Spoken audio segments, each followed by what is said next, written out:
Okay, I think we're live. So welcome everybody, anybody joining us on the Guelph Film Festival's live stream. We are on the second day of the festival, and my name is Kimber Sider. I am the Artistic Director of the Guelph Film Festival, and today we're doing a short live stream about the family documentary SpiderMable, a real-life superhero story. And joining me today, we have Kelly Wolfert, the director of the documentary, and Mable, also known as SpiderMable, the subject of the documentary. Thank you both for joining us. Welcome. Hi. So to start off, I'm gonna ask Kelly a question about what brought you to this documentary. How did you come across Mable, and what brought you to wanting to make this feature documentary?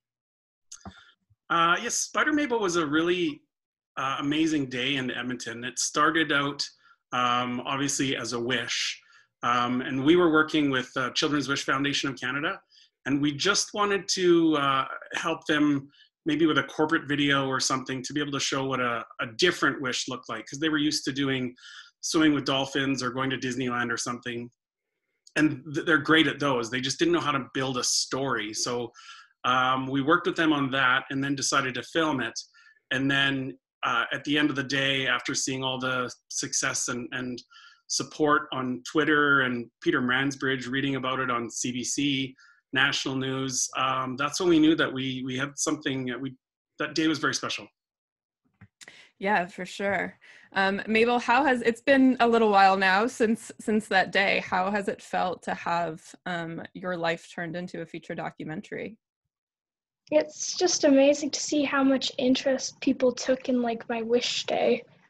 I didn't think it was going to be such a big thing. I thought it was just going to be me running around the city doing what I would love to do, and then that's it. That's what it is. But it turned out to be so much bigger than that. When did you so you got to see SpiderMable on the big screen this week at the Edmonton Film Festival, is that correct? Yeah. Yeah. What did that feel like to be able to see your story up in that context, and to see you in that way? I thought it might turn into like a little bit of thing since it was being recorded, but I never thought I'd actually get to see it in a real life like movie theater. I thought it would just be something me and my family got to see and then no one else, but it turned out to be this big thing. Yeah, for sure. Did it feel like weird having all of these kind of strangers watch your story in that way and kind of see yourself on that screen? Not really. It was nice to see how many people remembered about SpiderMable and went to go see it. For sure. Kelly, how have you found this experience of seeing this documentary kind of come through and end up in all of these different film festivals? Obviously in a weird time, but yeah. It's a very weird time to be releasing a film. But the nice thing that is through like your festival, thank you for accepting us to your festival and showing it to the Ontario audience through a digital means. Obviously, we can't do the in-theater screening everywhere. Edmonton was a bit of a different situation because it's a 500-person theater and they lowered it down to 20% capacity and had people spread out like you wouldn't believe. So it looks like it's kind of an empty theater, but that was 2 sold-out shows on one night to be able to get enough people in there. I'm sure that we could have sold it out very easily, and I'm sure that this would have done well in in-person festivals. But it's been really nice to go through this journey. It wasn't supposed to be 5 years, but we had some funding issues when the government's changed here provincially, and some delays in production, obviously, and then of course a little bit of a delay with the release because of COVID. So that's why you see an 11, almost 12-year-old Mable, and the film follows her from age 6 to age 10. Yeah, for sure. I mean, that's also documentary filmmaking in Canada. They all take a while, for sure. That's great. Mable, so when you look back at like your little self, does it still feel like you, or does it feel a bit like another person or a different kind of time of your life? It's it feels like me, but like a different version of me, like an alternate universe me. Mhm. I get that. My feature documentary, I am the lead in mine, and it doesn't feel like me in that way either. I know it is objectively, but it's kind of like, yeah, that person that you kind of know but isn't. And obviously with you, there's so much more age and change given the age that of the documentary and you now. So what have you been up to since the end of the documentary, or what type of things, have you been kind of exploring in your life? Well, I've just been going to school, then COVID happened. But yeah, I really haven't been doing that much SpiderMable related stuff. Yeah, that's great. Are you kind of just at the end of the film, you kind of say that you're interested in exploring more just who Mabel is on your own? Is that sort of where you've been going with things then? Yeah. Yeah, that's great. What would you guys like to see the film do, or where would you like what do you have hopes for this film, or how would you like it to go out into the world, if you have any thoughts on that? Is that a question for me or Mabel? That can go either direction. So maybe, yeah. Do you want to go first, Mabel, or do you want to put this on Kelly? Yeah, Kelly can answer first. Yeah. We would like to be able to get it to an audience, because I think the general themes in the film are very much community themes that are in a lot of communities throughout Canada. Edmonton did rally together to create that Wish Day. We do have a fairly prosperous community in Edmonton, so there's a lot of ability for people to give back. So it's quite a good city for volunteer and charity work and whatnot. So I think that's what makes it maybe a little bit more special than some other areas in Canada. But the idea of giving back to the people that have helped you, or just looking after each other, I think is a theme that can resonate anywhere in the world. And so we're going to throw it out to some international festivals and see what happens. And then we do have this coming into broadcast in Canada in 2021. We'll be able to announce that.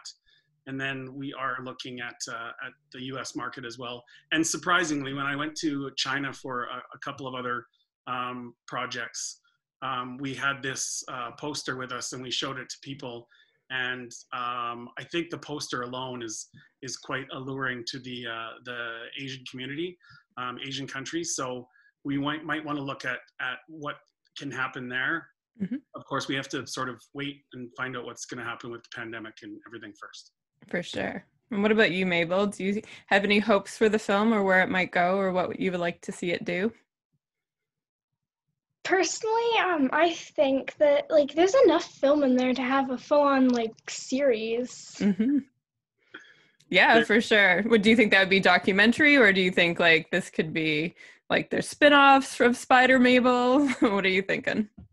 It could go either way. I'd really like to see all the stuff that behind the scenes, mm-hmm. all of that stuff. Yeah, there's for a lot sure. that didn't make it into the film. After follow somebody for 5 years, there's quite a bit that was just me and a camera, and it's hard to go through the editing. So my editor, Crystal Moss, was fantastic to help me sort of step back from that story and look at some of the things that you can get so into it. And no, I really like this scene, and it's yeah, but that scene is like this scene, and the other one's better, so we can maybe get rid of that one. But there's so many events and moments that are not able to be there. So we've been looking at maybe figuring out a way to try and share some of those as well, whether it's through social media, or if there's a behind the scenes kind of thing, if people purchase it down the road, that's through Amazon or iTunes or something, that there's a little featurette. So we have some time to work on that. Right now it's snowing in Edmonton, looking out my window. So we're going to be entering our little hibernation here soon, on top of already, that pandemic sort of closure. for sure. Not to brag, but it's 20 degrees in Guelph right now. Wow. You should see our window. Yeah. It has snowed here already, to be clear. There's this much snow already. Okay, we don't have that much. We did have a cold snap last week and it snowed, and then some weirdness has happened and it has been 18 to 20 degrees the last few days.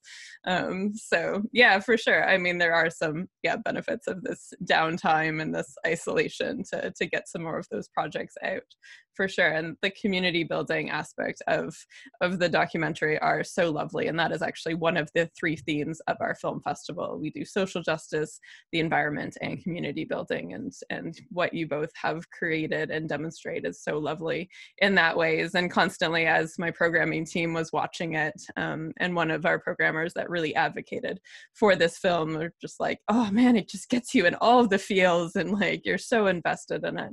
So it is a really, really lovely documentary. What would you say to people at the film festival that have not watched it yet? Why should they watch SpiderMable? I think it's like a really, it's a nice like growing up story. It's like you can see a girl going from like age 6 with cancer to a normal 10-year-old in like an hour. Yeah, for sure. It's very uplifting and such an amazing journey. What about you, Kelly?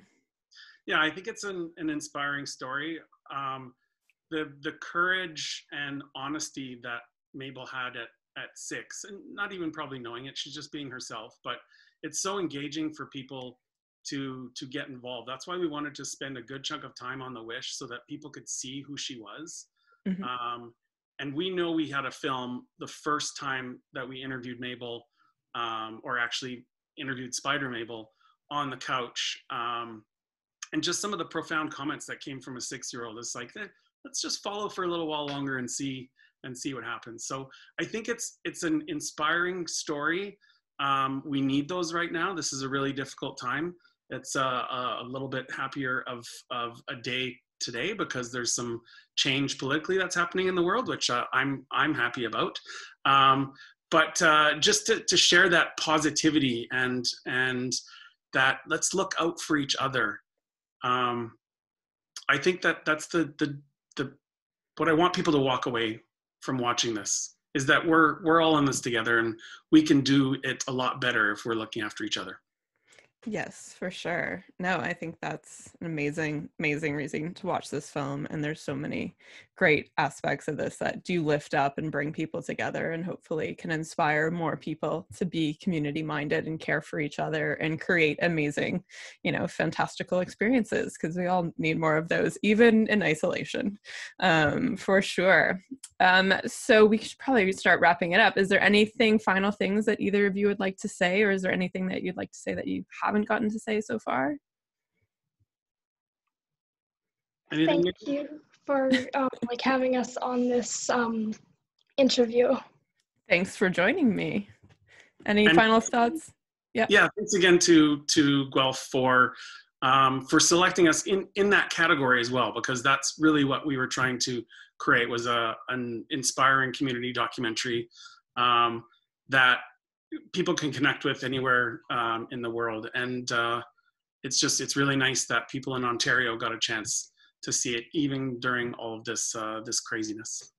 Yes, for sure. Yeah, no, thank you so much for sharing your film with us.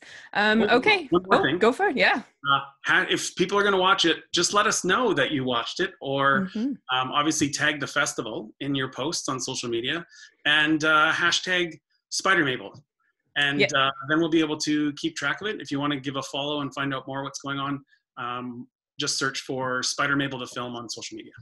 Yes, everybody do that. Tune in. If you don't have your pass, get your pass and watch this really uplifting film. And so we will end the live stream now. So thank you everybody that has joined us on this live stream, and we will post this on Instagram shortly, and it will be recorded in case you missed the beginning. So thank you all for joining us. Bye.